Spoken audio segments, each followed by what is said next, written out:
Knife dope. More dope. Come and get your figs. What's up, fuckers? Your boy's back with a fresh batch of dope. Knife dope. That's right, people. The hits don't stop. First off, I'd ask that you would help me in welcoming the new addition to the family. We have successfully added this Craig Brown Knives Mini FSD, number 427 to be exact. She is now part of the family. I want to give a big thank you to Mr. W, otherwise known as Wade. He was the gentleman who sent this in to me from the very beginning. And I knew when I unboxed this bitch that I had to have it, or I had to have one. He did not want to sell this to me, people. But I think he could tell that I really wanted it. And he's got a fantastic collection. He's got a few of these. So not only did he sell it to me, he gave me a fucking hell of a price. So I'm always going to be thankful to that gentleman. Great guy, by the way. We actually spoke on the phone today for the first time. Chopped it up like two schoolgirls, but we had a good time. But anyways, just wanted to give you guys an update on the state of the collection. We will be working on a video soon, I promise. But that's not what we're here to talk about. We've got 3 knives, rapid review style. So without further ado, let's get to the dope. First up in this rapid review is going to be this one. A new budget offering from a brand called Eutectic. This is by Liang Ma, and this is the Trinity. These come in at $75. You can see while it's in the closed position, you've got a couple of forms of deployment, 3 to be exact. Generous pill-shaped cutout. We've got this front flipper, otherwise known, I guess, as a top flipper in some circles. We've also got a traditional flipper. Now, the jimping on both of the flippers is a little bit mild. It's not abrasive to the fingers by any means. Let's go ahead and deploy the knife. I'm going to go cut out first. Okay. Snappy little detent. Fantastic action. Let's try this front flipper out. Yeah. So far, all deployments are just, I think the flipper's probably, the cutout and the flipper are probably tied for me. They both feel really good. Now, in the open position, it's a full-size knife. We've got 8.4 inches. Of that, 3.75 is in this nice clip point blade. 14C 28N is the steel, full flat grind. Very attractive stonewash finish. Pretty much a sterile presentation. The only bit of writing you'll find on here is the actual steel. Right there it says 14C 28N. So I'm really glad that at least they didn't bombard you with fucking billboarding and logos and whatnot. On the pivot, though, you can see the E for Eutectic. Nice black G10 scales. Open back construction. We've got a nice generous finger choil, so you can definitely choke up and get that full purchase, no refund. So I'm all about that. This is a liner lock. So we're sitting at about 20% on lockup. Nested liner lock at that. They did a great job with cutting back that show side scale and giving us some nice jimping on the actual liner itself. Straight drop action. Whoop! Look at that shit. Whoop! Definitely digging that. Let's go ahead and put up some comparisons to give you a better idea on the size of this Trinity. And let's keep it in the same price range. First up, one of the most slept on budget knives last year, I feel. This is the Petrified Fish Scouter. Now, granted, that doesn't really speak to everybody. I think it was a phenomenal job by them. I really enjoy the knife. I think 2 of the things that kind of made people not venture to try it was it's a backlock. A lot of people may not like the backlock, but it is riding on bearings in all fairness. And then the wood scales, you know. I am not a wood scale guy at all, but I really wanted to try the knife, so I ended up buying it. But the Trinity is bigger than that. Next up, how about my budget knife for 2023? It was this one, the Civivi Vision FG. And so the Trinity is also bigger than that. Let's do 2 more. God damn it, 2 more. How about the runner-up for last year? Budget category was this one. The Miguron Mayoro. rocking those fantastic contoured scales, courtesy of the Birdman, Mr. Hungrybird, Mr. Al.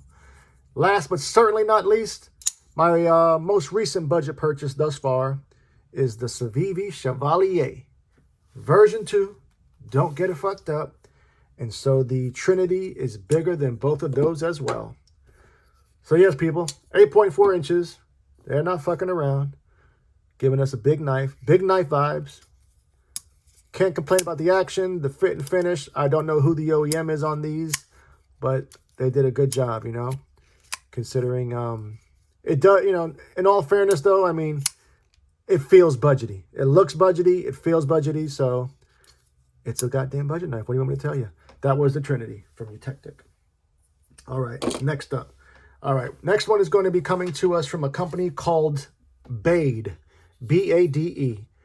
This is the Titan. These come in at $199. We've got some pretty premium materials. We've got titanium. We've got some blue crystal titanium pivot collars, both sides of the knife. This one also is a frame lock. We've got 2 forms of deployment. We've got a nice traditional flipper, as well as a robust set of tits on there. I did notice when I fidgeted with it a little bit that the tits are rather loose. I don't know if these are like tie connectors. If they are, maybe they're just not tightened right. Yeah, that's what it is. They just keep backing out a little bit. Milled titanium pocket clip on this one is really, really tight, man. This is going to probably be a problem going in and out of the pocket. You can see how low it is there.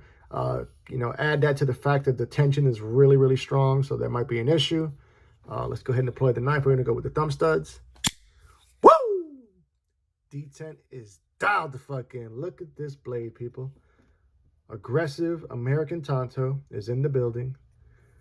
You know, flat grinds on both the tip as well as the main bevel. I wish they would have went hollow here. I think I would have enjoyed that a little bit better. We've got a nice chamfer going around the entire handle on both sides of the knife. Also got a nice finger choil there, so you can definitely choke up and get that full purchase, no refund. We do have a crown spine. Now, also, I was looking at this, and it seems like it's a little bit uneven, like the grind's a little uneven.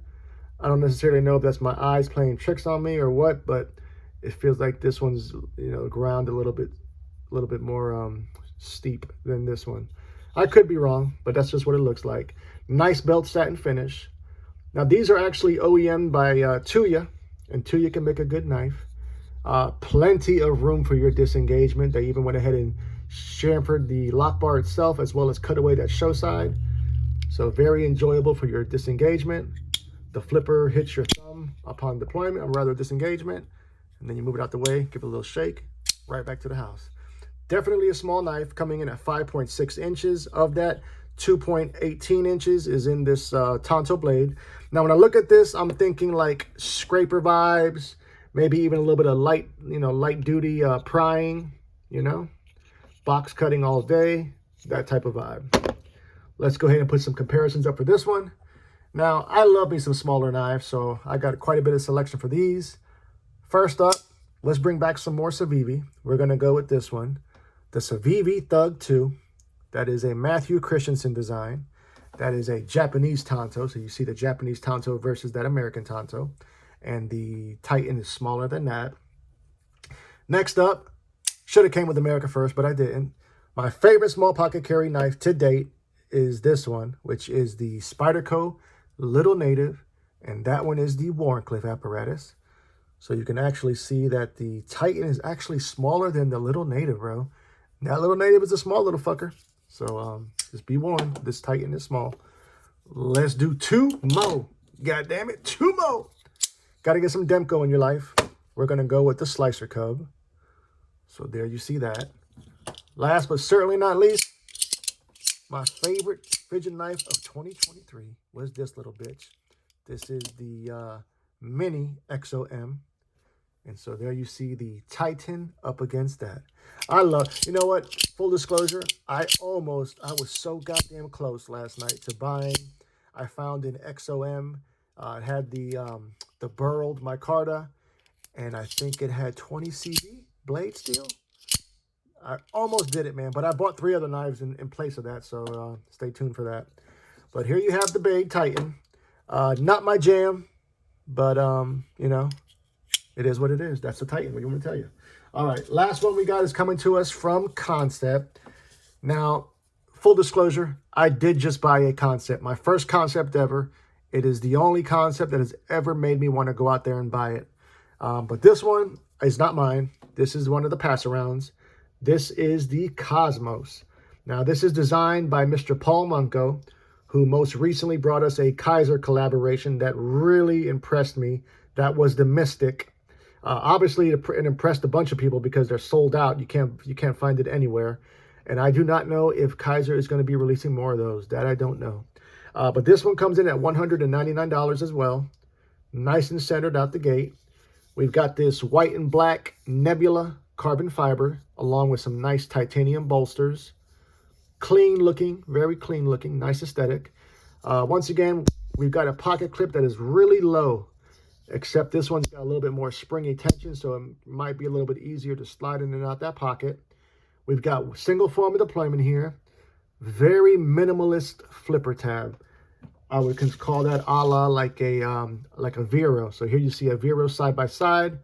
I tell you, Vero was so influential with this minimalist disappearing flipper tab. So much so that I'm surprised everyone doesn't, you know, when they go with flippers, they don't go that route. But here we go. Let's deploy the knife. Okay, that is nicely tuned, people. Fantastic action. One more time. Whoop! Oh, yeah. That's, that was me. That's a good one, man. Overall length on this one, full-size knife, once again, we've got 8.05 inches. Now, immediately in the open position, I'm getting a Kaiser clipper vibe because of this blade shape. It just reminds me of the Kaiser clipper, which was a good knife, people. It really was. Of this 8.05, we got 3.58 inches in this Wharncliffe apparatus. High flat grind, 20 CV is the steel. We've got almost a mirrored stonewash. Mirrored? Did I say mirrored? What did I say? I meant to say mirrored. Sounds kind of weird now that I say it with headphones on. But we got a nice mirrored stonewash. Concept logo there on the show side. We've got the Paul Munko logo there on the clip side. Also notice we've got that same logo here on the actual pocket clip. Nice little sharpening choil, otherwise known as a finger choil. For me, it does allow me to choke up and get the full purchase. We've got two strategically placed locations of jimping. So when you're choked back, your thumb will land there at the base. And if you decide to venture off into that sharpening choil, you also got another place of some nice functional jimping as well. Now, in all fairness, this edge does get rather thick pretty quickly behind that edge. I think the blade stock thickness was 137 thousandths. Weight on this gal is 3.49 ounces. So not bad as far as stats goes. Now let's go ahead and put up some comparisons for this one as well. Let's go with the legendary Spyderco Smock, baby. So here we see that Smock. I got to get some new scales for that Smock, man. I think maybe that's the only reason why I don't carry it, because I'm not the biggest fan of those carbon fiber ones. But the Cosmos is a little bit bigger than that. Next up, the unofficial overseas knife of the channel. You've seen it before. You know her goddamn name. We're looking at that CJRB Echo. And so the Cosmos is bigger than that. Let's do two more. God damn it, two more. MBK's in the building. We're going to go with the Old Guard. So the Cosmos is about the same size as the Old Guard. Last but certainly not least, that Vero knife I just showed you. And that is going to be the Vero Synapse. Hands down the best Vero knife you can get, in my opinion. And so the Cosmos is bigger than that. You know, people, nothing blew me away today out of these knives. Out of all three, for sure, it would be this Cosmos. I think this is one of the best concept knives I've ever handled, for sure. I think possibly my favorite one is going to be the Convict. I think that's my favorite concept to date, but this one isn't bad. Then I was going to put, I guess I hate to do it, but fuck. I'm going to have to put this budget knife at the number 2 spot. And then bringing up the rear is going to be this one, which is the Titan. It's built well, but, you know, we have the floating set of tits. I think it's just a little too small for that type of a blade geometry. I think if they go 6.2, 6.5, it changes the whole experience for me. But it is what it is, people. There you have it. 3 knives to choose from, rapid review style. But more importantly, I want to know what you fuckers think. Tell me all about it. Love you, mean it. Until the next time. Cut something. Cut someone. Just don't cut yourself. Stay dangerous, fuckers.